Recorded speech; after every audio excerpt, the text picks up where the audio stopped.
I found out my wife's affair. After we had been married for 3 years, I left her and now I think she's tracking me down. I don't exactly know why I'm writing this, but now that the events are over and done and I've moved on, maybe it will help someone. In February 2018, I, 30M, discovered my 30F wife's affair. After we had been married for 3.5 years, I had a contract job that involved a lot of travel at times, but also allowed me to work from home when I was back. My wife had a very well-paying job as a director of a technical sales firm. We had what I would describe as a really good marriage, although things had gotten a bit strained from my being away on work trips and her working longer and longer hours. Backstory: I met my wife, now ex, 5 years ago, at a mutual friend's barbecue. We struck up a conversion and had an instant chemistry, and quite honestly, I thought I was beating the odds being with such a beautiful and well-spoken woman. Somehow, she really liked me for my rough around the edges persona. Once we dating after a few weeks, we couldn't get enough of each other, and the clothes just flew off when we would meet at each other's apartments. We finally tied the knot after dating for 18 months, and moved into a big apartment, while saving for a house. After the first 3 years of marriage, things started changing. I still was crazy about her, but I noticed she would start arguments about little things, and she would get angry when I would bring up all the late hours and the work outings that had been more and more frequent. She would say it's part of paying the dues since she had been climbing the corporate ladder, or at least that was her excuse. She told me I had no right to question her, since I was gone for weeks at a time myself. I had told her I could certainly manage reducing my travel hours, and had actually only been going on trips maybe 3 to 4 days, every 5 weeks or so. These arguments were very circular, and never had a resolution. As I look back, I had no idea my wife was in the midst of an affair. I would have never suspected a thing, except for her continued late work hours and our dwindling sex life. I just attributed this to her being tired from work. However, my ego had taken a beating from being turned down frequently when trying to initiate sex. I didn't see the secret of texting that I read about, but then again, she had a company cell phone and she could have been using it, since she spent a lot of time in our spare bedroom that she would use as a home office. It was around September of 2017 when Kathy started coming home after work, and then head off to a work engagement for the evening. This went from 1 evening a week to more than 3 evenings a week. I'm not that jealous by nature, but there is no way she would go unnoticed, and I know she would have to fend off some of the men at her office. She only seemed to be interested in work, but she was working with more male executives than female. My first suspicion of her cheating occurred a month before D-Day. She had stopped off at the store before coming home. She asked me to help with the groceries. While I was grabbing a couple bags from the back seat of her car, I noticed something pink glinting from just underneath the front passenger's seat. It was one of my wife's bras. I recognize it as hers, since she liked the ones from a particular apparel store. In retrospect, I now realize the reason for the red flag with the bra. When she gets in the mood, she always takes off her bra first, from underneath her clothes. I don't know exactly why, but I instantly just had a sinking feeling in my gut when I saw this. I could not rationalize what her bra was doing under the seat. I just left it there under the seat. It almost made me sick, and my heart must have been racing like crazy, because when I returned to the kitchen with the bags, Kathy asked if I was okay, and that I looked like I had seen a ghost. I just brushed her comment off. I tried my best not to look angry or betrayed, but it took all I had to hide my feelings. That evening, and the next, I decided to see if I could find out if she was involved with someone or not. I started thinking about all the clues I was missing. I had no proof except for the bra incident. We live in a fairly large city and her work is in a downtown office building. I kind of took my focus off of the affair idea for a bit and decided maybe I should give her more attention. One Friday after work, I made a nice dinner, set up the dining table with nice plates, silverware, and candles. I bought a nice bottle of wine, and a bouquet of roses. She came breezing in after work as usual. I pointed out the dinner and everything I had prepared. She gave me a sad smile and told me she was sorry, but she had plans to meet up with her coworkers tonight at a local hangout. She said she could grab a quick bite with me before she left, but had to jump in the shower first. I think my insides flipped on me and I became completely speechless. I won't tell you what kind of rage I was feeling at that point, but I had finally had enough. While she was in the shower, I grabbed my company cell phone and planted it in her back seat. I had been thinking of this lately as a way I could track her location with my personal phone. I went in and dumped the meal in the trash along with the flowers. She came back after her shower dressed up and looking great as usual. She said okay, let's eat. I told her never mind, go out with your friends. She looked at me strangely and asked if I was mad. I said I'm disappointed by you never wanting to do anything together. She became angry and told me to quit acting like a child and that's something snarky about having a short fuse. I stood there, letting all this sink in and said, foolish me. I thought you'd like to spend the evening together. For once, she just smirked at me and left in a huff.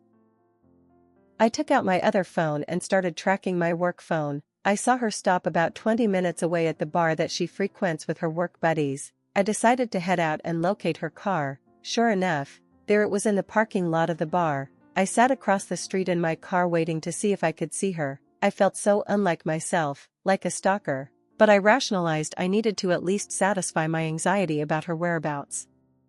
About an hour after I arrive, I see her coming out of the bar with a man. He looks like one of the execs I've seen from her work. He grabs her and pulls her close and kisses her. My stomach went into knots, my body went completely numb. They head over to another car, and get in together. I do my best to follow them as the car pulls out. They travel about 10 minutes away to, you guessed it, a hotel. I pull over on the street next to the hotel.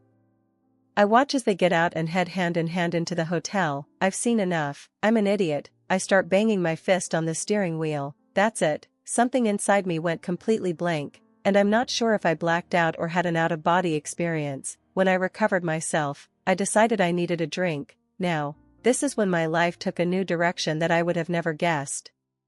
I just started driving out of town, just reliving everything I had just witnessed, and I hate to say, crying with rage. I headed towards the outskirts of town, about 30 miles. I find a nice little bar and pull in. I find a seat at the bar and order a drink. I must have looked like death warmed over, because the bartender, female, mentioned that I look like someone took the wind out of my sails. I half smiled and said you could say that. A guy takes a stool next to me and starts up a conversation. I'm not in much of a mood to talk, but something about this guy just made me feel comfortable. We start talking and after a while, the subject of my wife cheating just tumbles out of my mind. How I just want to leave her and forget her. He looks at me and slaps me on the back. He says, buddy, you are not alone there. Happened to me a few years ago. I believe that sometimes, these things happen for a reason, and let me tell you, your life can now change either for the better, or the worse. It's entirely up to you at this point. Something about him saying this really shook me out of my glum mood. I mean, I know I'm hurting, but I have always been able to see things logically, and he is so right. Now we introduce each other. His name is Ray. He is kind of a country guy, but is just the sort of salt-of-the-earth type that I really respect. He asks me when I'm going to move out. I guess it never occurred to me to even think that far ahead. I know I don't want to be around this woman anymore, and I do have this fight or flight feeling coursing through me. Ray says, I feel very sympathetic to your situation, and have an idea.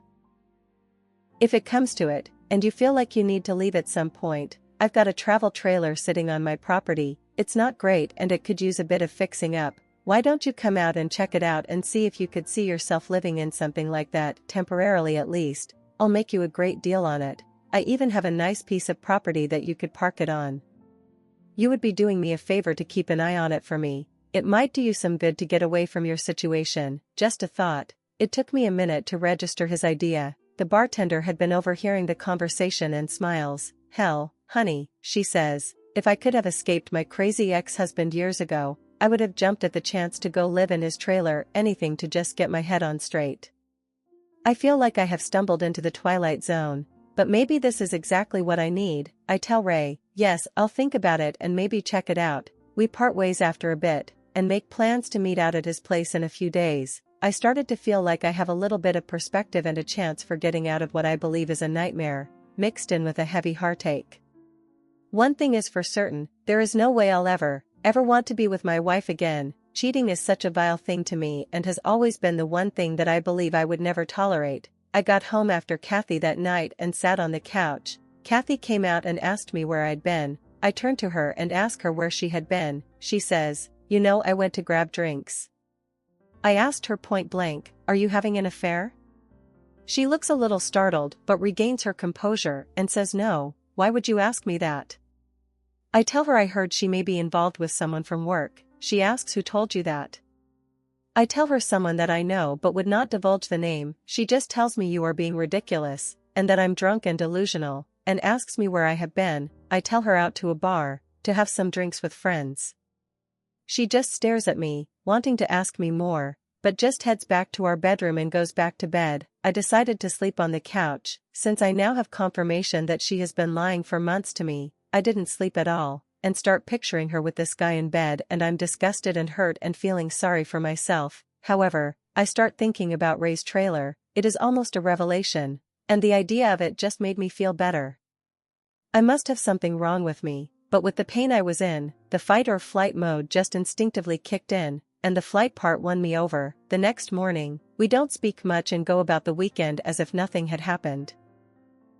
A few days later, I made plans to meet up with Ray. I met up at Ray's place. He owns a nice ranch and the trailer is actually really nice, about 26, and has all the necessities one needs to live in it. I had traveled with some friends and one back in college, during a spring break, and really enjoyed it. I make Ray an offer on it, and he agrees to the price. I practically steal it from him. He gives me directions to his ranch property and I drive over to check it out.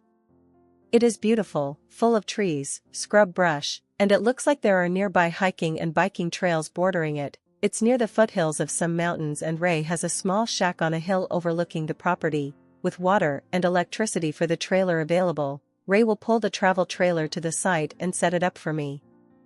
I tried to get Kathy to come clean during the next few weeks, and all I get is gaslighting. I even point blank tell her that if I find out she is cheating, there is no going back. This has the opposite effect of driving her deeper into her affair fog, and blistering me in denials. The denial is so bad, it almost made me laugh. I have no physical proof of her cheating, and kick myself for not at least taking some photos of the two of them. As I go through this mental agony, I come to the conclusion that I want out of this marriage. Rather than let Kathy know how I feel about things now, I just start making plans. I started stealthily taking my belongings out of the apartment while she was at work, and moving them over to the trailer. This at least makes me feel like I'm taking action. I did notice a change in Kathy during this time, and has been acting nicely around me, but in my mind, too little, too late. As she continued her little company outings after work, I decided I too needed a break. In fact, as she was heading out for the evening, I also got dressed around the same time. She looked at me and asked where I was going. I just said I was meeting up with some friends. She started to ask, and I just told her she didn't know them and she wouldn't enjoy all the shop talk. This is exactly what she would tell me when I would ask if I could join her at one of her office outings. She kind of had a hurt look on her face and says, "Okay, have a nice time." I said I definitely would. Between working on the trailer and meeting up with Ray at the bar, I have started to make more friends. In fact, it has led to some fun times with a great group of Ray's friends and family, and in case anyone asks, I decided I would moderate my drinking, so I don't develop any bad habits. It would be so easy to drown myself in pity.